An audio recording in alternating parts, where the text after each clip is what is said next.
Hello dear viewers, in this tutorial we will discuss a very important lesson named Some of the Greatest Scientific Achievements of the Last 50 Years. It is in Unit 13 Lesson 1 according to the old edition of ACC English first paper textbook, but according to the new edition it is in Unit 2 Lesson 1. আমরা আগের tutorial দুটিতে যেগুলো শেষ করেছি, প্যাসেজের এই অংশটুকু শেষ করেছি, অর্থাৎ পার্সোনাল কম্পিউটার পর্যন্ত আগের দুটি টিউটোরিয়ালে আমরা শেষ করে ফেলেছি।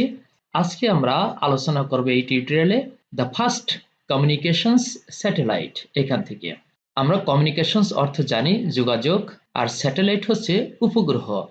তাহলে দ্য ফার্স্ট কমিউনিকেশনস স্যাটেলাইট, প্রথম যোগাযোগের উপগ্রহ।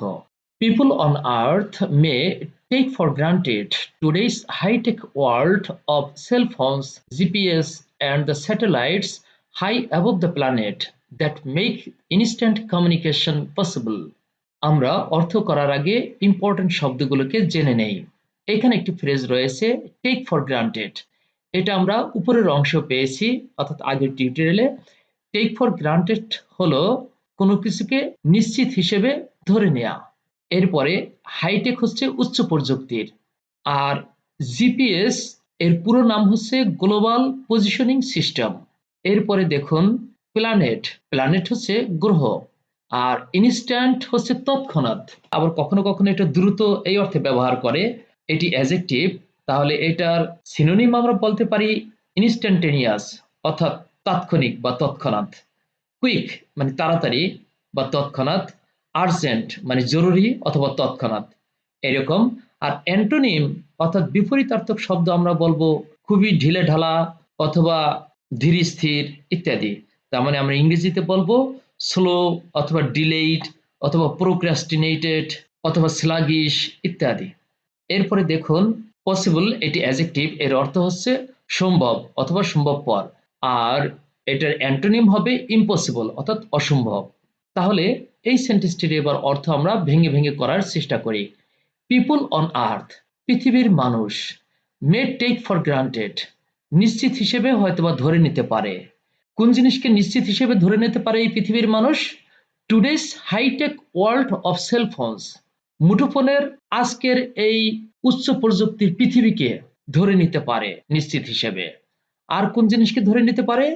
জিপিএস অর্থাৎ গ্লোবাল পজিশনিং সিস্টেমকে ধরে নিতে পারে। আর কোন জিনিসকে ধরে নিতে পারে? The satellites high above the planet, অর্থাৎ এই গ্রহের অনেক উপরে অবস্থিত যে উপগ্রহ সেটাকেও ধরে নিতে পারে নিশ্চিত হিসেবে। That make instant communication possible, যেটা তাৎক্ষণিক যোগাযোগ ব্যবস্থাকে সম্ভবপর করেছে বা সম্ভব করেছে। অর্থাৎ পৃথিবীর মানুষ মুঠোফোনের আজকালকার উচ্চ প্রযুক্তির পৃথিবী, জিপিএস এবং গ্রহের অনেক উপরে অবস্থিত উপগ্রহ দ্রুত যোগাযোগ ব্যবস্থাকে সম্ভব করেছে বলে নিশ্চিতভাবে ধরে নিতে পারে। But it all began 50 years ago with one giant space balloon. দেখুন এখানে নতুন শব্দের মধ্যে রয়েছে জায়ান্ট অর্থাৎ বিশাল, gigantic, enormous, colossal, large, big etcetera. অর্থাৎ এর বাংলাটা হচ্ছে বিশাল বা বৃহদাকার, বড় ইত্যাদি। আর অ্যান্টোনিম বা বিপরীতার্থক শব্দ কি হবে? স্মল, লিটল, টাইনি, মাইক্রোস্কোপিক ইত্যাদি। আর স্পেস মানে মহাকাশ অথবা মহাশূন্য, সেটা আমরা জানি। আর বেলুন তো বেলুনই ঠিক আছে। তাহলে এখানে সেন্টেন্সের অর্থটা কি হয় সেটা আমরা দেখে নেই। But it all began 50 years ago, কিন্তু এটা সবকিছু শুরু হয়েছিল 50 বছর আগে। With one giant space balloon, একটি বিশাল আকার মহাশূন্য বেলুনের দ্বারা বা বেলুনের মাধ্যমে। তার মানে আমরা বলতে চাই এর সবকিছুই শুরু হয়েছিল 50 বছর আগে একটি বিশাল মহাশূন্য বেলুনের মাধ্যমে। 10 July 1962 marked the birth of satellite communications. 1962 সালের 10ই জুলাইকে উপগ্রহের যোগাযোগের জন্মকাল হিসেবে চিহ্নিত করা হয়। মার্ক হচ্ছে চিহ্নিত করা। On this day, the Telstar satellite commenced its journey into space and became the first ever active communications satellite. এখানে নতুন শব্দের মধ্যে রয়েছে কমেন্সড। কমেন্স হচ্ছে ভার্ব, এটা পাস্ট টেন্স আছে, এটার অর্থ হচ্ছে চালু করা অথবা শুরু করা বা শুরু হওয়া ইত্যাদি। তার মানে এটা সিনোনিম আমরা বলতে পারি বিগিন অথবা স্টার্ট অথবা লঞ্চ ইত্যাদি। আর অ্যান্টোনিম আমরা বলতে পারি কি ফিনিশ অথবা স্টপ অথবা টার্মিনেট ইত্যাদি। আর এখানে দেখুন অ্যাক্টিভ, অ্যাক্টিভ হচ্ছে সক্রিয়। তাহলে এই সেন্টেন্সটির অর্থ কি হয় আমরা ভেঙে ভেঙে করি। অন দিস ডে, এই দিনে, the Telestar satellite commenced it's journey into space. Telestar উপগ্রহ মহাকাশে যাত্রা শুরু করে and became the first ever active communications satellite, এবং এটা সর্বপ্রথম সক্রিয় যোগাযোগের উপগ্রহ বনে যায় বা হয়ে যায়। It carried the first live transatlantic TV broadcasts.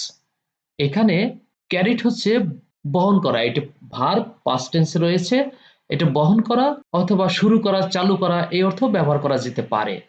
আর এখানে দেখুন ব্রডকাস্ট অর্থাৎ সম্প্রচার। তাহলে এই সেন্টেন্সের অর্থ কি দাঁড়ায় দেখুন, it carried the first live transatlantic TV broadcast, অর্থাৎ এটি সর্বপ্রথম সরাসরি ট্রান্স আটলান্টিক টেলিভিশন সম্প্রচার শুরু করে। Telstar was built by a team at Bell Telephone Laboratories in the USA, এখানে একটা দা হবে, in the USA and incorporated many innovations such as the transistor and the 3600 solar panels that powered the satellite. এখানে নতুন শব্দগুলোর মধ্যে রয়েছে incorporate. Incorporate হচ্ছে verb, এটার অর্থ হচ্ছে অন্তর্ভুক্ত করা, অর্থাৎ এটার সিনোনিম আমরা বলতে পারি অ্যাড অথবা কম্প্রাইজ অথবা এমব্রেস অথবা ইনক্লুড ইত্যাদি। আর অ্যান্টোনিম বা বিপরীতার্থক শব্দ কি হবে, অর্থাৎ বাদ দেয়া, কোনো কিছু থেকে বর্জন করা বা বাদ দেয়া। তার মানে আমরা বলবো এক্সক্লুড অথবা অমিট অথবা ডিলিট বা ডিডাক্ট ইত্যাদি। আর এরপরে দেখুন আরেকটি শব্দ হচ্ছে innovations. Innovate verb, innovations noun. Innovate মানে উদ্ভাবন করা, তাহলে ইনোভেশনস মানে উদ্ভাবন, এটি নাউন। তার মানে এর সিনোনিম হবে রিনোভেশন অথবা অল্টারেশন, মানে পরিবর্তন। এখানে পরিবর্তন হচ্ছে উদ্ভাবন অর্থে ব্যবহার করা হয়েছে। নভেলটি অর্থাৎ নতুনত্ব এই অর্থও প্রকাশ করে থাকে। তারপরে চেঞ্জ, আপহিভাল অথবা নিউনেস মানে নতুনত্ব ইত্যাদি। তার মানে এই ইনোভেশনস অর্থ হচ্ছে নতুনত্ব অথবা উদ্ভাবন বা পরিবর্তন ইত্যাদি, এটি নাউন। আর এটার বিপরীত হলো কি স্ট্যাগনেশন, অর্থাৎ স্থবির, যেটা স্থির হয়ে দাঁড়িয়ে থাকে। আর এখানে দেখুন পাওয়ার ভার্ব হিসেবে ব্যবহার করা হয়েছে, অর্থাৎ শক্তি সঞ্চার করা অথবা শক্তি সরবরাহ করা। তাহলে এই সেন্টেন্সটির অর্থ কেমন হয় দেখুন, Telstar was built by a team at Bell Telephone Laboratories in the USA. এটা কিন্তু প্যাসিভ ভয়েসে রয়েছে। আমরা জানি প্যাসিভ ভয়েস সেন্টেন্স থাকলে সেই ক্ষেত্রে বি ভার্ব থাকে আর মূল ভার্বের পাস্ট পার্টিসিপল থাকে। এখানে বি ভার্ব হিসেবে ওয়াজ আছে এবং মূল ভার্বের পাস্ট পার্টিসিপল বিল্ট থেকে পাস্ট পার্টিসিপল বিল্ট করা হয়েছে। টেলিস্টার ওয়াজ বিল্ট, টেলিস্টার নির্মিত হয়েছিল কাদের দ্বারা, বাই এ টিম, একটি দলের দ্বারা নির্মিত হয়েছিল। কোথাকার দল, at Bell Telephone Laboratories in the USA, America যুক্তরাষ্ট্রের বেল টেলিফোন ল্যাবরেটরির একটি দল দ্বারা এই টেলিস্টার নির্মিত হয়েছিল। অ্যান্ড ইনকর্পোরেটেড মেনি ইনোভেশনস, এবং এর মধ্যে অনেকগুলো আবিষ্কার ছিল। কি কি আবিষ্কার ছিল, সাচ অ্যাজ দ্য ট্রানজিস্টর, ট্রানজিস্টরের আবিষ্কার, অ্যান্ড দ্য 3600 সোলার প্যানেলস, এবং 3600 সোলার প্যানেল এই আবিষ্কারগুলোর মধ্যে ছিল। দ্যাট পাওয়ার্ড দ্য স্যাটেলাইট, যেটা উপগ্রহকে শক্তি সরবরাহ করেছিল। তাহলে পুরো সেন্টেন্সটির অর্থ কেমন দাঁড়ায় দেখুন, আমেরিকা যুক্তরাষ্ট্রের বেল টেলিফোন ল্যাবরেটরিজের একটি দল কর্তৃক টেলিস্টার নির্মিত হয়েছিল এবং এর মধ্যে অনেক উদ্ভাবন বা আবিষ্কার ছিল, যেমন ট্রানজিস্টরের আবিষ্কার এবং 3600 সোলার প্যানেলের আবিষ্কার, যা ওই উপগ্রহকে শক্তি সরবরাহ করেছিল। আমরা একটু সামনে এগিয়ে যাই। Telestar produced 14 words and relate its first and non-public television pictures on 11 July 1962. দেখুন নতুন শব্দের মধ্যে রয়েছে প্রডিউসড। প্রডিউস হচ্ছে উৎপাদন করা, এটি ভার্ব পাস্ট টেন্স হিসেবে আছে। আর এইখানে দেখুন রিলে থেকে পাস্ট টেন্স হয়েছে রিলেট, এটি ভার্ব, রিলে হচ্ছে সম্প্রচার করা।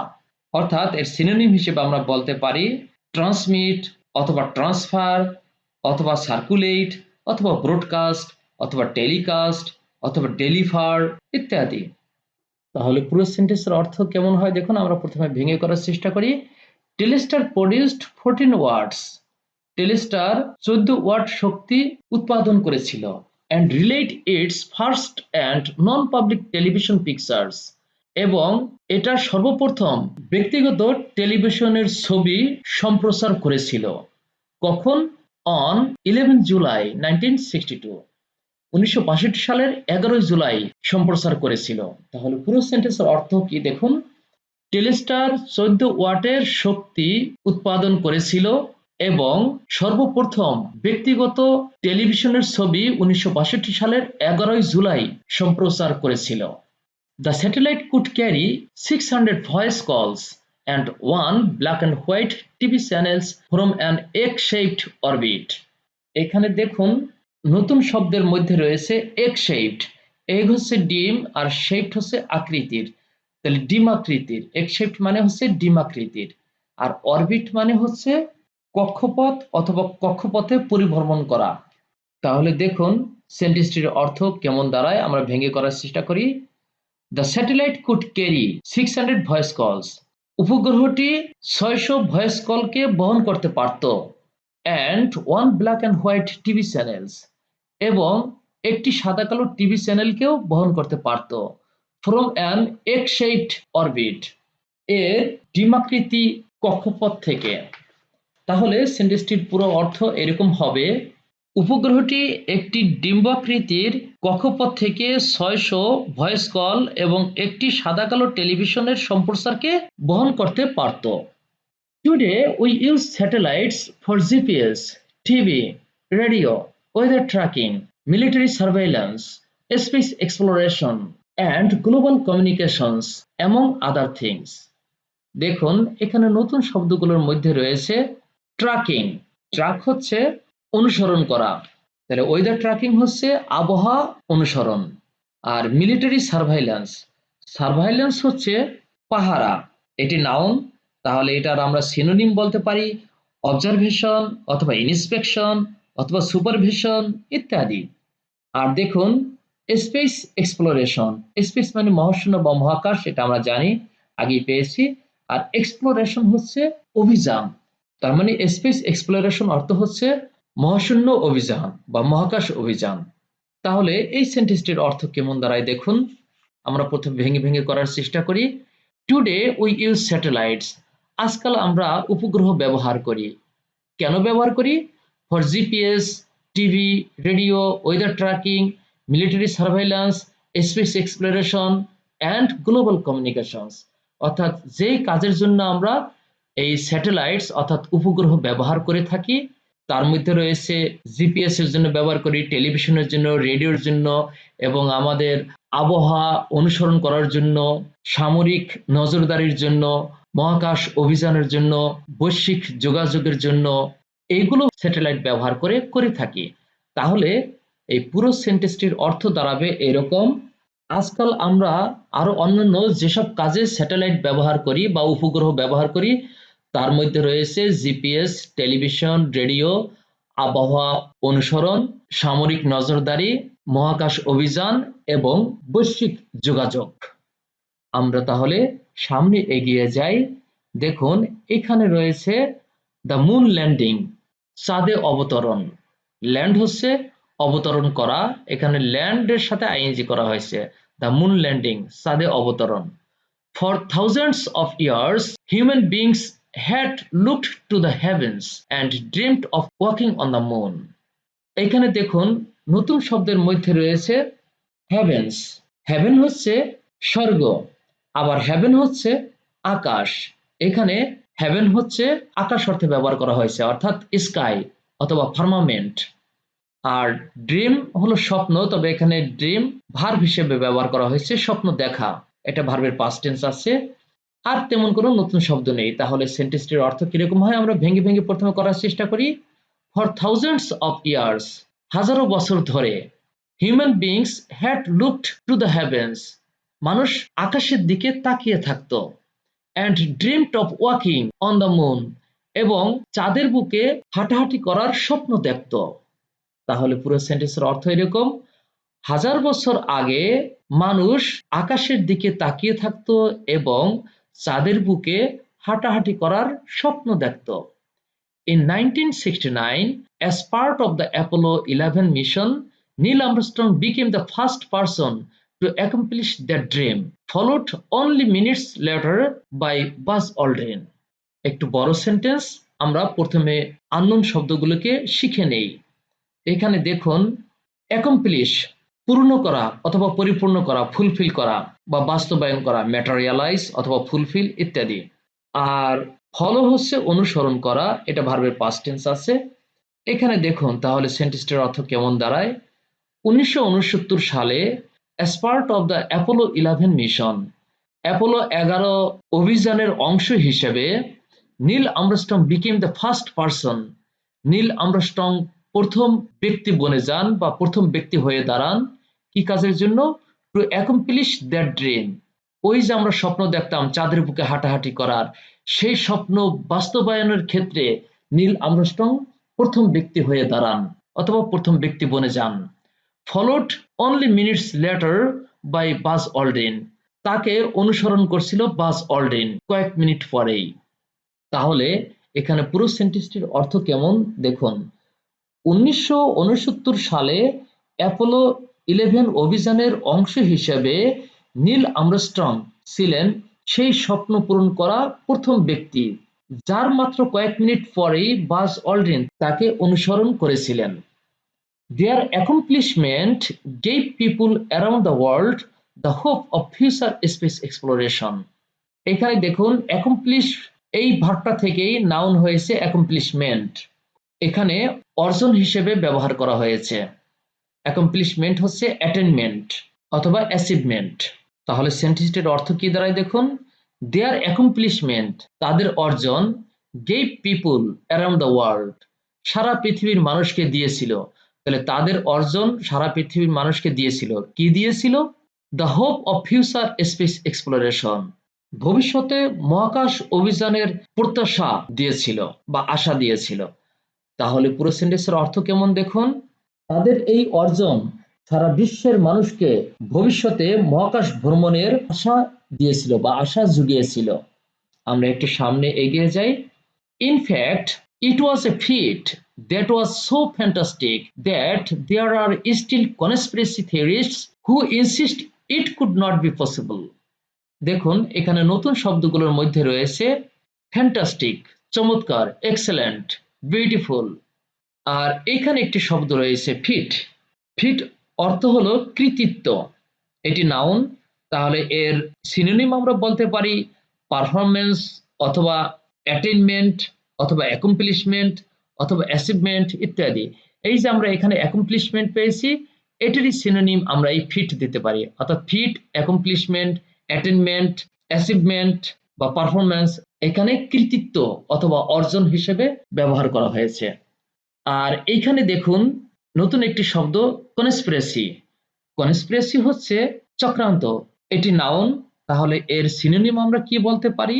ট্রিক অথবা সাবটারফিউজ মানে ফন্দি ফিকির বা চক্রান্ত, অথবা ইন্ট্রিক এটাও চক্রান্ত, প্লট প্লটিং করা এটাও চক্রান্ত করা কারো বিরুদ্ধে, প্লট নাউন ভার্ব দুটি হয়, প্লয় অথবা কেবল ইত্যাদি। আর থিওরিস্ট হলো কি, থিওরি থেকে থিওরিস্ট হয়েছে, এটি নাউন, অর্থাৎ আমরা যেটা বাংলা বলতে পারি তাত্ত্বিক, এটি প্লুরাল নাউন হিসেবে ব্যবহৃত হয়েছে, অর্থাৎ তাত্ত্বিকগণ। তাহলে এটার সিনোনিম আমরা কি বলবো? থিওরিটিশিয়ান অথবা থিওরাইজার অথবা লজিশিয়ান ইত্যাদি, অর্থাৎ যুক্তিবাদীগণ অথবা তাত্ত্বিকগণ এই অর্থে ব্যবহার করা হয়। এরপরে দেখুন আরেকটি শব্দ হচ্ছে ইনসিস্ট। ইনসিস্ট হচ্ছে পিরাপিরি করা বা জোর করা।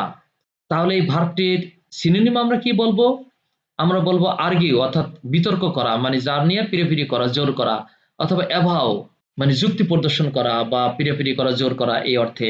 তারপর কন্টেন্ট অথবা ডিমান্ড মানে দাবি করা, আর্স পিড়াপিড়ি করা মানে জোর করা, ওই একই অর্থ। তারপর এক্সহর্ট অথবা অ্যাসার্ট অথবা অ্যাভার্ট অথবা পারসিস্ট মানে কোনো কিছুতে বিদ্যমান আছে মানে ওটাকে রাখতে চায়, জোর করতে চায়, এই অর্থে ব্যবহার করা হয়। এইগুলো হচ্ছে সিনোনিম। আর পসিবল মানে সম্ভব বা সম্ভবপর, এটা আমরা আগেই পেয়েছি। তাহলে সেন্টেন্সটির অর্থ কেমন হয় দেখুন, আমরা একটু ভেঙে ভেঙে পড়ি। ইনফ্যাক্ট মূলত, ইট ওয়াজ এ ফিট, এটি ছিল একটি অর্জন, দ্যাট ওয়াজ সো ফ্যান্টাস্টিক, যা ছিল খুবই চমৎকার, that there are still conspiracy theories, এখনো ষড়যন্ত্রকারী তাত্ত্বিকগণ রয়েছেন বা আছেন, হু ইনসিস্ট, যারা পিড়াপিড়ি করেন, কি নিয়ে পিড়াপিড়ি করেন, it could not be possible, এটা সম্ভব না বলে তারা পিড়াপিড়ি করেন। কোনটা সম্ভব না, অর্থাৎ এই চাঁদে যে মানুষ গিয়েছে সেই ঘটনাটা সম্ভব না, মানে এটা অবাস্তব, সেই হিসেবে তারা পিড়াপিড়ি করেন। তাহলে দেখুন পুরো সেন্টেন্সটির অর্থ কেমন দাঁড়াচ্ছে। মূলত এটা ছিল একটা বিশাল অর্জন, এবং তা এতটাই অবিশ্বাস্য ছিল যে এখনো অনেক ষড়যন্ত্র তাত্ত্বিকগণ আছেন যারা জোর দিয়ে বলেন যে এটা সম্ভব ছিল না, মানে ওই চাঁদে যাওয়াটা সম্ভব ছিল না। Putting a man on the moon is perhaps man's most inspiring accomplishment. It opened the door to future space travel and led to a number of spin-off inventions, including flame-resistant textiles used by firefighters, invisible braces, improved satellite dishes, and better medical imaging. অনেক বড় sentence. আমরা এখানে প্রথমে unknown শব্দগুলোকে শিখে নেই। Perhaps মানে সম্ভবত, persons probably, এটা আমরা আগের টিউটোরিয়ালেও দেখেছি। ইন্সপায়ার ভার্ব থেকে এসেছে ইন্সপায়ারিং। ইন্সপায়ারিং হলো এখানে অ্যাডজেক্টিভ হিসেবে ব্যবহৃত হয়েছে, এর বাংলাটা হচ্ছে অনুপ্রেরণামূলক। তাহলে এর সিনোনিম আমরা কি বলতে পারি, পারসুয়েডিং। পারসুয়েড মানে হচ্ছে কাউকে উদ্বুদ্ধ করা, তার মানে পারসুয়েড ভার্ব থেকে আইএনজি করেছি, পারসুয়েডিং। আপলিফট ভার্ব থেকে আপলিফটিং করা হয়েছে। Instigating, encouraging, exalting, stimulating, heartening, influencing ইত্যাদি, এর সবগুলোর অর্থই হচ্ছে কাউকে উদ্বুদ্ধ করা বা অনুপ্রেরণা দেওয়া ইত্যাদি, তার মানে অনুপ্রেরণামূলক। আর অ্যান্টোনিম মানে বিপরীতার্থক শব্দ আমরা কি বলবো, অর্থাৎ ডিসহার্টেনিং নিরুৎসাহিত করা, অথবা ডিপ্রেসিং, অথবা ডিসকারেজিং ইত্যাদি। আর অ্যাকমপ্লিশমেন্ট মানে অর্জন, অর্থাৎ অ্যাচিভমেন্ট অথবা ফিট, আমরা একটু আগে পেয়েছি এই শব্দটিকেও কৃতিত্ব অথবা অর্জন, অ্যাটেনমেন্ট, অ্যাচিভমেন্ট ইত্যাদি অর্থে ব্যবহার করা হয়। আর দেখুন এইখানে একটি শব্দ আছে স্পিন অফ। স্পিন একটা ভার্ব আর অফ হলো প্রেপোজিশন, দুটি মিলে একটি শব্দ হয়েছে স্পিন অফ। স্পিন অফ অর্থ হচ্ছে আনুষঙ্গিক বা প্রাসঙ্গিক। আর ইনক্লুড তো আমরা জানি অন্তর্ভুক্ত করা, ইনক্লুড ভার্ব থেকে ইনক্লুডিং এসেছে, ভার্বের সাথে আইএনজি। আর ফ্লেম হচ্ছে অগ্নিশিখা, এটা আমরা জানি।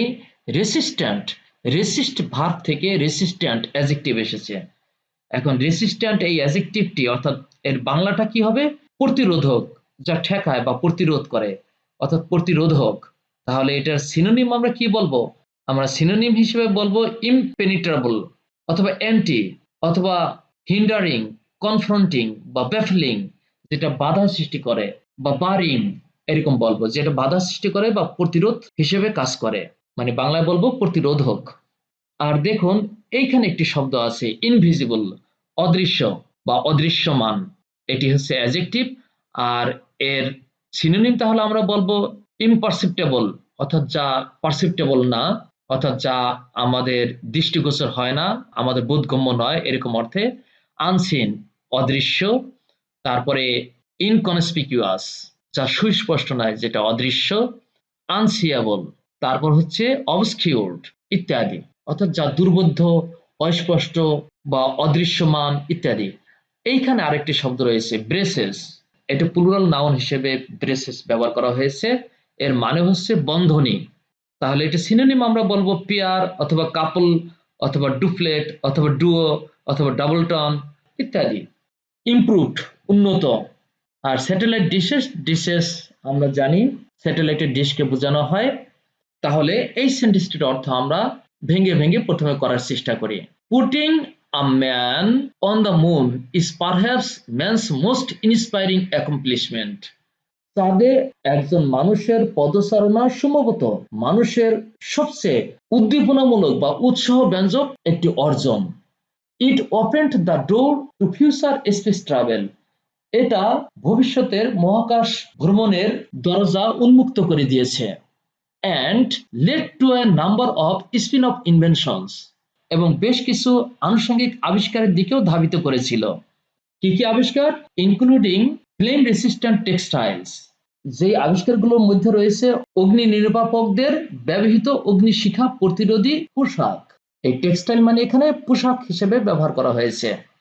ইনভিজিবল ব্রেসেস অর্থাৎ অদৃশ্য বন্ধনী, ইমপ্রুভড স্যাটেলাইট ডিশেস, উন্নত স্যাটেলাইট ডিশ। আর কি রয়েছে আবিষ্কারগুলোর মধ্যে? বেটার মেডিকেল ইমেজিং, এবং ওইসব আবিষ্কারের মধ্যে রয়েছে অধিকতর ভালো মেডিকেল ইমেজিং। তাহলে পুরো সেন্টেন্সটির অর্থ কেমন দাঁড়ায় দেখুন।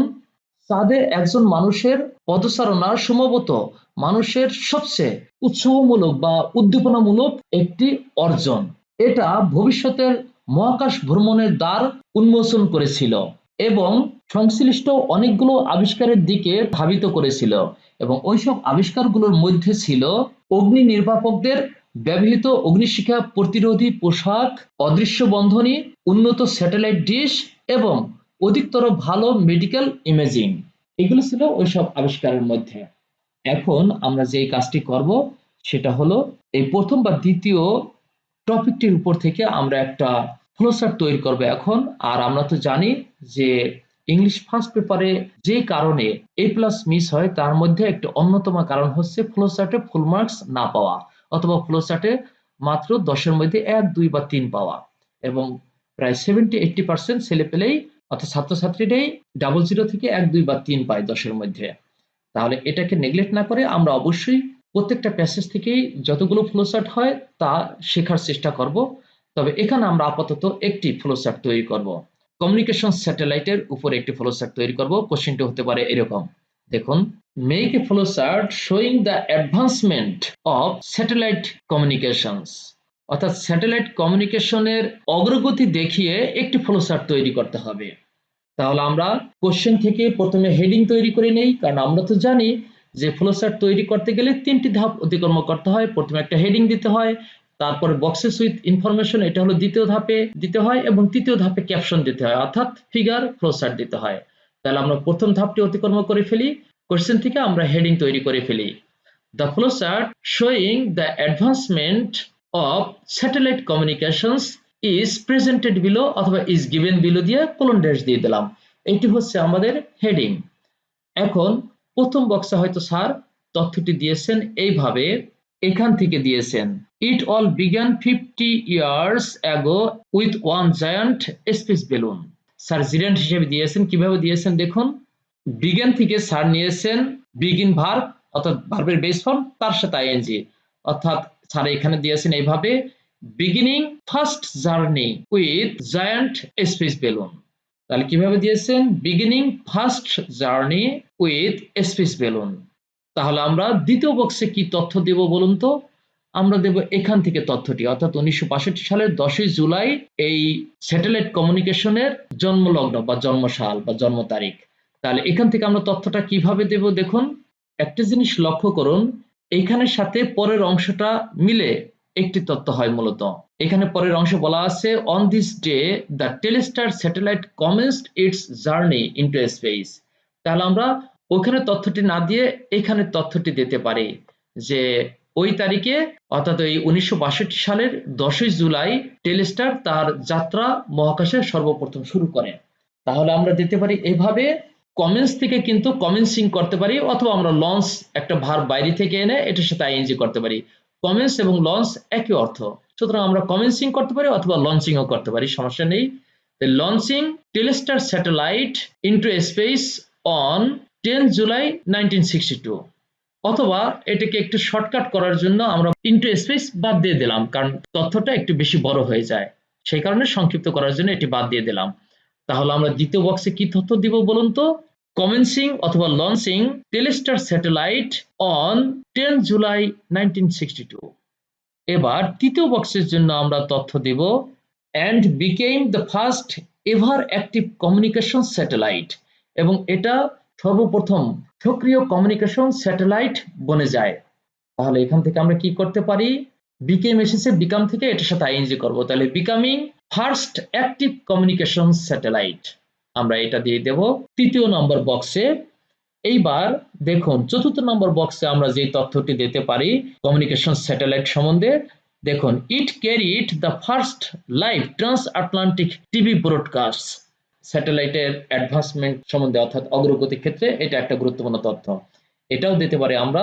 তাহলে আমরা এখান থেকে কিভাবে তথ্যটা দিতে পারি, দেখুন ক্যারিড এই ভার্বটা এসেছে ক্যারি ভার্বের বেস ফর্ম থেকে, আমরা তো জিরেন দিয়ে দেবো, তার মানে ভার্বের সাথে আইএনজি করব। Carrying first live transatlantic TV broadcasts, 4 নম্বর বক্সে আমরা এই তথ্যটি দিয়ে দেব। এরপরে দেখুন 5 নম্বর বক্সে আমরা যেই তথ্যটি দিতে পারি the 3600 solar panels that powered the satellite, এটি একটি গুরুত্বপূর্ণ তথ্য, অর্থাৎ 3600 সোলার প্যানেল দিয়ে ওই স্যাটেলাইটের শক্তি সরবরাহ করা হয়েছিল। তাহলে আমরা যেই কাজটি করতে পারি এখানে একটা ভার্ব বাইরে থেকে নিয়ে আসতে পারি, গিভিং বা প্রোভাইডিং এরকম। তাহলে আমরা বলতে পারি providing own power from 3600 solar panels, অথবা আমরা বায়ো ব্যবহার করতে পারি। প্রোভাইডিং ওন পাওয়ার, নিজস্ব পাওয়ার প্রোভাইড করেছিল কিসের দ্বারা, বাই 3600 সোলার প্যানেলস। এটা আমরা 5 নম্বর বক্সে তথ্যটি দিতে পারি। এরপরে সর্বশেষের বক্সে আমরা যে তথ্যটি দিতে পারি তাহলে কি দেখুন যে এই স্যাটেলাইটটি পরবর্তীতে নানান কাজে ব্যবহার করা হয়েছিল, এখানে এই কাজগুলোর তথ্য দেওয়া আছে। তাহলে আমরা বলতে পারি এইখান থেকে তথ্য নিতে পারি using satellites for GPS television, এতগুলোর নাম বলা যাবে না, তাহলে আমরা ভেরিয়াস অ্যাক্টিভিটিস বা এরকম বলে দিতে পারি যে নানান কাজে এই স্যাটেলাইট ব্যবহার করা হচ্ছে। তাহলে আমরা কিভাবে বলবো, using today's satellites for various purposes, এরকম বলা যেতে পারে। এই হলো আমাদের 6টি বক্সের তথ্য। আর নিচে অর্থাৎ 3 এবং 4 নম্বর বক্সের ঠিক নিচেই আমরা থার্ড ব্র্যাকেটে দিয়ে দেব ক্যাপশন অর্থাৎ ফিগার ফ্লোচার্ট। এই দেখুন আমরা এখানে দিয়েছি। তাহলে এই হচ্ছে আমাদের পুরো ফ্লোচার্টটি, অর্থাৎ প্রথমে আমরা কোশ্চেন অনুসারে একটা হেডিং দিয়েছি, এই যে এখানে হেডিং আছে, তারপরে 6টি বক্সে আমরা সুন্দরভাবে বক্সের নাম্বার দিয়েছি, তথ্যগুলি দিয়েছি, 2টি বক্সের মাঝখানে আমরা তীর চিহ্ন দিয়েছি, এবং সর্বশেষে সুন্দর একটা ক্যাপশন দিয়েছি। এইভাবে উত্তর লিখলে অবশ্যই আপনারা 10-এ 10 পাবেন, যা ইংরেজি ফার্স্ট পেপারের ক্ষেত্রে A+ পাওয়ার জন্য অনেকটাই সহায়ক ভূমিকা পালন করবে। আর এই টিউটোরিয়ালটি অবশ্যই আপনার বন্ধুদের সাথে শেয়ার করবেন, তারাও যাতে আপনার মতোই খুব ভালো রেজাল্ট করতে পারে অর্থাৎ A+ পেতে পারে। আমাদের পরবর্তী টিউটোরিয়ালটি দেখার আমন্ত্রণ জানিয়ে এখানেই শেষ করছি। সবাই ভালো থাকবেন। আল্লাহ হাফেজ।